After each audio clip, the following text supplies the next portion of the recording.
The following program is a PBS Wisconsin original production. Democrats dig in, criticizing federal and state Republicans on budget and policy resolutions. I'm Frederica Freiberg. Tonight on Here and Now, Congresswoman Gwen Moore on a marathon meeting debating Trump tax cuts. Then State Senator Kelda Roys on the minority party's approach to crafting the budget.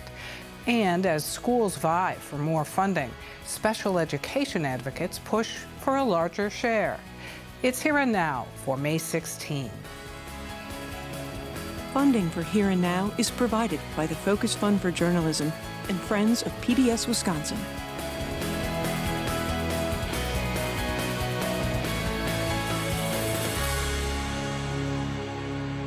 In Washington, congressional lawmakers are wrangling over passing important parts of President Donald Trump's so-called Big Beautiful Bill, with 3 committees passing legislation to cut taxes, Medicaid, and food aid.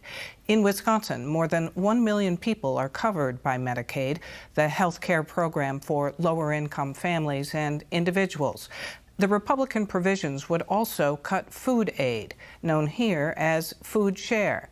These spending cuts combine with legislation extending Donald Trump's 2017 tax cuts. A Wisconsin member of the powerful House Ways and Means Committee had her sleeves rolled up this week trying to bat back these provisions. Milwaukee Democratic Congresswoman Gwen Moore joins us from Washington. And Congresswoman, thank you very much for being here. Always good to be with you, Frederica. So you call this a, quote, big bonanza for billionaires. How so? I'll just cut to the quick.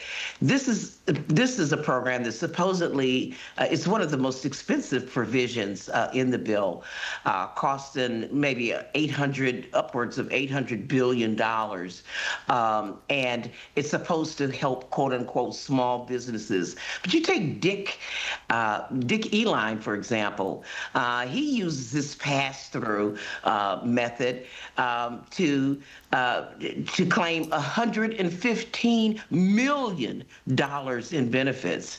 And 84% of these so-called small businesses that receive this benefit have absolutely no employees. Most of the benefit goes to the 1%. And that's why I called it a big bonanza for billionaires. Just stunned that they called it a big, beautiful bill, considering how many people are harmed and left behind by the provisions of the bills in the 3 committees. Don't average taxpayers also benefit, though, from extending the 2017 cuts? Oh, that's one of their huge talking points, Frederica, is that, if we don't pass this big, beautiful bill, everybody, including lower income taxpayers, are going to suffer. Big gimmick that they temporarily raise some of the benefits for people in the lower quintiles. And of course, just to get them through the 2026 election cycle, and then they go away, whereas they make the rest of the corporate benefits permanent. I mean, it is so nefarious, and it's really not funny. On the Medicaid provisions, we know it would require able-bodied adults to work, volunteer, or be in school for 80 hours a month. Why is that onerous, and how could it reduce the number of people covered by Medicaid? What is able-bodied, Frederica? I just lost my nephew last October, 33 years old, had a heart transplant, wasn't on Social Security or SSI, and yet he was very, very disabled.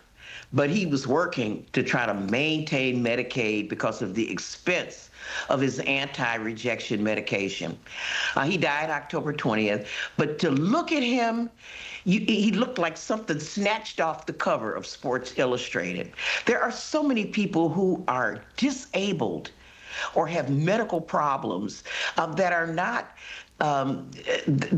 designated as disabled by the Social Security Administration. It is very, very hard to get an SSI or SSDI disability. People apply and reapply and are rejected. But, in the case of Medicaid, they have actually scored throwing people off and say if you're a 54-year-old man who's done roofing all your life, it's very likely that by the time you're age 53, that you may not be really that able to climb up on those ladders and fix roofs anymore. Or you might find yourself some woman who's 50 years old, 52, starting to have diabetes or arthritis, and you haven't been designated as disabled, but you're not able to stand up in a restaurant for an 8-hour day. And wait on tables or cook, but you will be called able-bodied simply because you're not designated by the Social Security Act. The other thing is that most people work when they can. Everybody likes to have money, and they like the self-esteem, they like it. And when people can't work, it's for very good reasons. So some Republicans don't like that the work requirement doesn't go into effect until 2029 and want steeper cuts. What else do the Medicaid provisions in this legislation do, including to the Affordable Care Act? They are undermining the Affordable Care Act. And so those people who are working, those people who are getting credits through the Affordable Care Act, they're not poor enough to qualify for Medicaid at 100% of the poverty level, but they don't have employer-sponsored insurance. These are people who are going to lose coverage because they will not be able to afford the expensive health care as rates go way up without the premiums, and they'll find themselves out of luck. Medicaid is part of a larger healthcare system. Hospitals, about a quarter of their income relies on Medicaid reimbursements. Nursing homes, probably 77% of the cost of nursing homes comes from Medicaid. And of course, this will hurt not just individuals, but we find rural hospitals that might find themselves just being shut down, urban hospitals that will close their maternity wards. The Energy and Commerce Committee were given instructions to cut Medicaid, and they cut it for over $700 billion. And don't believe for a second that it won't hurt you. Another big item are cuts to food assistance. How will that affect people in Wisconsin? Oh, my goodness. There are probably 18,000 veterans that are going to be harmed by cuts in SNAP. With these changes that they did in the Energy and Commerce Committee, they have put in a zero tolerance for errors, zero tolerance, so that if people get even $1 in extra SNAP benefits, food stamp benefits, the state will be dinged. And if they find that they have over a 6% error rate, they will be responsible for up to 15% of the cost of SNAP. In Wisconsin, our governor has calculated that the state would find itself having to come up with $200 million just in Wisconsin to fill the gap. The other thing that's so onerous about SNAP is that they get 53-year-old folks, 54-year-old folks, again, who will only be eligible for SNAP for 3 months every 3 years. 3 months out of every 3 years that they'll be eligible for SNAP. And this is a way that they will, quote unquote, cut the benefits. So this budget really relies on budget gimmicks, people not being able to meet work requirements, people not being able to keep up with the paperwork. And this is how they've calculated their loss in benefits. It's really, really a very nefarious plan. And yet, it's very likely to pass. We had people in wheelchairs outside of the Energy and Commerce Committee in wheelchairs being arrested, putting, as John Lewis would say, the late great, putting their bodies on the line to stop these cuts because they're in such dire need of them. And yet, we have an administration who's been able to intimidate them. But it's not over yet. It's not over yet because people are still out there raising their voices. I'm encouraging them to continue to do it. Don't forget the John McCain thumbs down. We can always have someone who shows some spine, some guts between the House and the Senate to bring us back, pull us back from the brink. Congresswoman Gwen Moore, thanks very much. And thank you. We've invited Wisconsin Republican U.S. Senator Ron Johnson to join us next week on this program. Milwaukee County Circuit Court Judge Hannah Dugan pleaded not guilty this week to federal charges of trying to assist an undocumented immigrant evade arrest during a hearing in her courtroom last month. Our court systems must not become a tool of immigration enforcement. Rallies in Madison and Milwaukee this week voiced support for Judge Dugan. Dugan was charged by a federal grand jury for knowingly concealing a person for whose arrest a warrant and process had been issued, and for corruptly endeavoring to influence, obstruct, and impede the due and proper administration of the law. In a motion to dismiss, her defense states this is no ordinary criminal case, and Dugan is no ordinary criminal defendant. It goes on to argue Dugan has judicial immunity, in addition to challenging the veracity of the charges altogether. Last week, we heard from a Republican Assembly leader on the Joint Finance Committee. This week, Democratic Senator Kelda Roys, a member of JFC, details how her party is positioning themselves as lawmakers craft the biennial state budget. Senator, thanks very much for joining us. Great to be with you. So we know that Congress is poised to cut Medicaid and food share. Is it your expectation that the state will have to backfill any kind of those cuts? I think we need to absolutely be prepared to do whatever we can to make sure that families can survive the economic chaos and devastating cuts that are coming out of Washington. Your GOP counterparts say a keen priority of theirs is what they call tax reform, and they mention the middle class and the elderly. Do you expect compromise around tax cuts in the state budget? You know, we've had a mantra for decades of cutting taxes, and I think my Republican colleagues talk a good game about the middle class, but when they actually show us their work, their tax proposals are always skewed toward the very, very wealthiest among us in big business. And at a time when people are really going to be struggling with higher costs of things like groceries, housing, childcare, prescription drugs, we cannot be considering more tax cuts for the wealthy. That has gotten us nowhere. And so, you know, Democrats have proposed reasonable tax relief that is targeted towards the middle class, the working class, those that are striving to get there. And Republicans have kind of thrown that back in our face and said, no, we want yet more giveaways for the folks that are already doing fine. What are Democratic members' priorities? Well, I would say we want to make sure that we are addressing the high costs of living for everyday Wisconsin families. So things like childcare, making sure kids have great funded public education and healthy school meals at schools, that we're funding opportunities for advancement so that everyone can thrive, our universities, our technical colleges.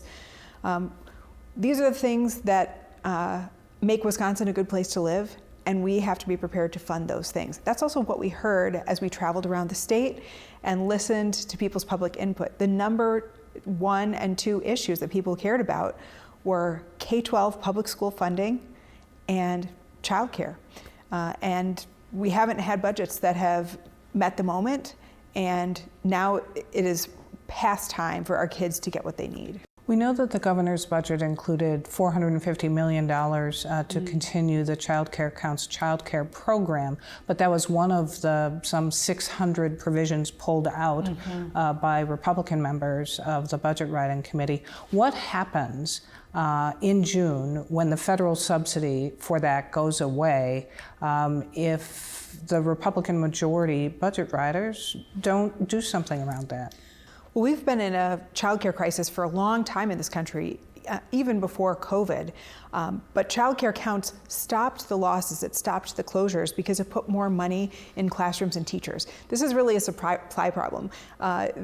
there aren't enough childcare slots to go around. In many places, there are 2, 3, 4, even more kids that need a slot for every one that's available because teachers can't afford to stay in early childhood. They can make more at a fast food restaurant or at a gas station, starting wage, than they can with a bachelor's degree in early childhood. And it's because parents can't afford to pay more. So this is where we do need the state to step in, as we did with Child Care Counts, and help close that gap so that the most talented and dedicated early childhood educators can practice the profession that they love and that our kids get what they need at a price that parents can afford. Because what happens if we don't contribute toward that? We're going to see massive closures of child care centers. We're going to see parents completely unable to get a slot, and the few that do are going to be paying even more than they do now. And a lot of people, if they have a kid, they're paying more for their childcare than they do for their housing. My husband and I, one year, had 2 kids in college at the University of Minnesota, and we spent less on those 2 kids than we did for our baby in daycare. Now, we know that Budget Riders and the state of Wisconsin is working with about a $4 billion surplus, which we also know can, for a variety of reasons, be whittled down. But do Democrats have any kind of one-time priorities? There are things that we can do with one-time money that will help create future revenue sources and will help the state's bottom line moving into the future. Funding for childcare is a great example of that because the return on investment when 90% of brain development happens, that birth to 5 period, is enormous, right? I mean, we could stop building prisons if we were investing in early childhood education. But think about the workforce impact too. Every child that can't get into childcare, that means a parent is out of the workforce. And our tax collections are going down. Our entire economy is slowing down. So we should be prioritizing things that help the state's bottom line, not just now, but into the future. Is it your sense that the Republican majority is kind of emboldened by what's happening in Washington with DOGE cuts and others from the administration?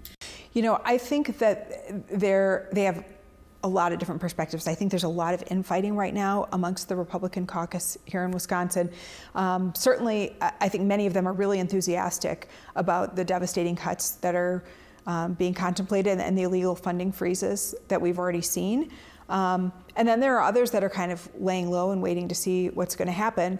But I can tell you that not one of them has focused on how can we help mitigate the harm that is happening to Wisconsin workers, to families, to kids, right? And it's our job to step up and make sure that we're responding to the needs of Wisconsinites who are being harmed.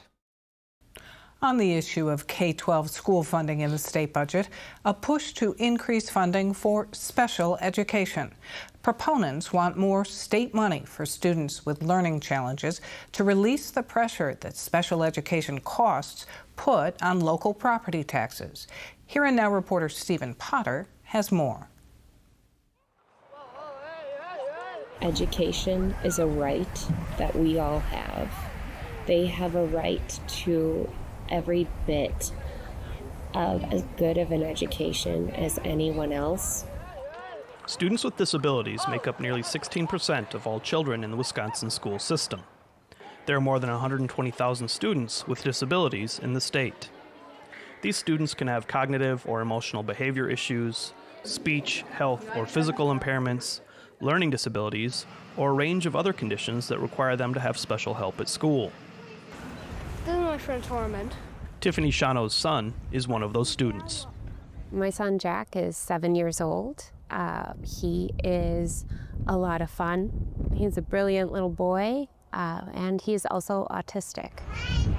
We've struggled finding him the right supports that he needs to be successful in the community and in school. Kind of scared.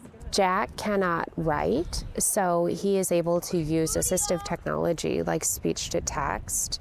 And he also has a one-to-one aide, so someone who's with him all the time to help him navigate school. Right now, Shano's son is enrolled in a public school in Sheboygan. I think that they try their best. But she's worried about Jack's educational future, primarily because there aren't enough school staff trained to do the work he needs. We have a special education educator shortage. We have a shortage of paraprofessionals who are those adults who work one-on-one with our kids. There are shortages of school psychologists. We don't have enough speech therapists, occupational therapists. We're expecting general education teachers now to also kind of step into that special education role, and I don't think that we set them up for success with that. Shawno says that the money public schools in Wisconsin get for special education just isn't enough. The funding isn't there. For every dollar that a school spends on special education, they're reimbursed about 30 cents from the state. We believe that that number should be a lot higher. During my first term, I fought to secure the first special education aid increase in over a decade. And Democratic Governor Tony Evers agrees. As part of his state budget proposal for the 2025-27 biennium, Evers would like to double the amount the state spends on special education. And we're going to guarantee the state reimburses special education costs at 60% to ensure every kid gets the public education they deserve. But that still needs to pass the Republican-controlled state legislature. Stakes are high for parents and their kids. My older son is 8 and my younger son is 5. My older son is neurodivergent. He's got ADHD. He also has some other complex health needs. And then my younger son is 5 and he has autism and ADHD. And he also has a speech language disorder. Say hi, Corbin. Hi. Melissa Custer says that because of the special education staffing challenges at her elder son's Grafton School District, she removed him from the local school and now teaches him at home. Custer and Shawno created the Learn in My Shoes outreach campaign earlier this year. Together, they've been speaking up with other parents about the need for more special education funding. Parents are tired of competing for limited resources. We are tired of excuses, of being dismissed, and of your heads nodding like you understand when you really don't. It's time for special education to be reimbursed at least 60% sum sufficient, and we aren't going anywhere until we have it.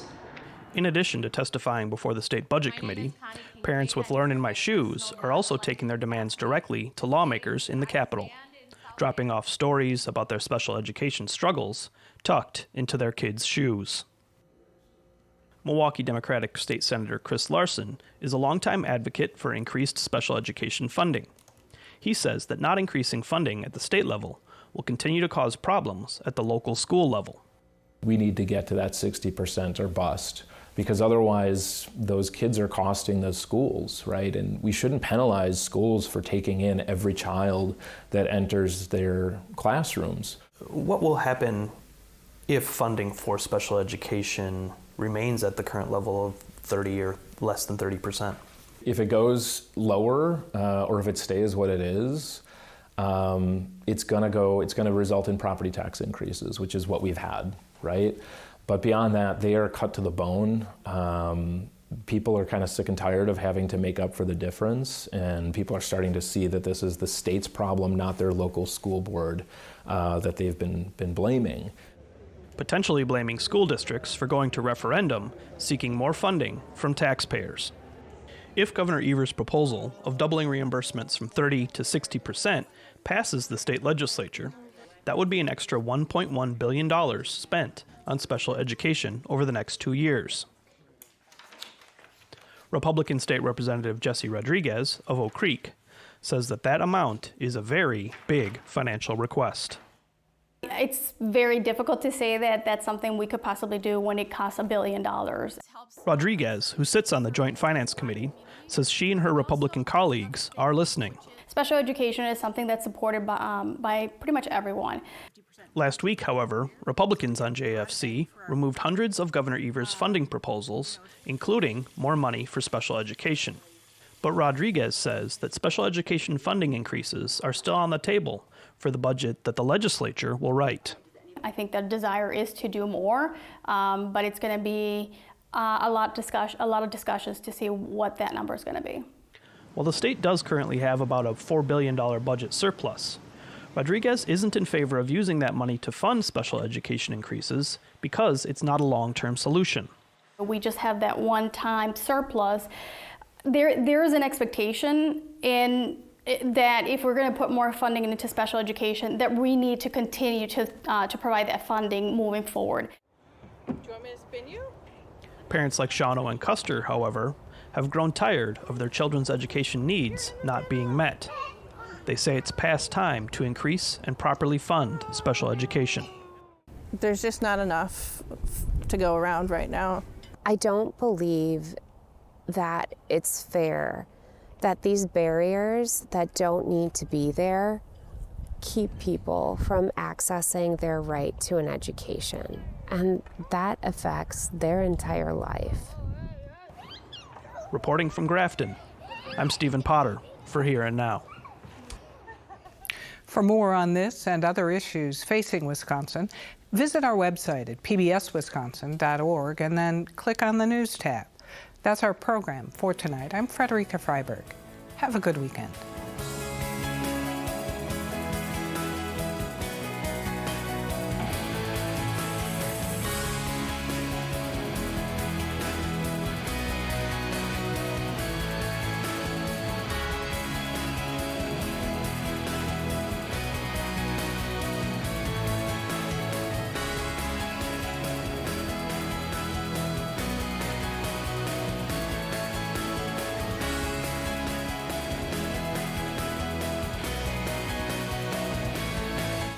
Funding for Here and Now is provided by the Focus Fund for Journalism and Friends of PBS Wisconsin.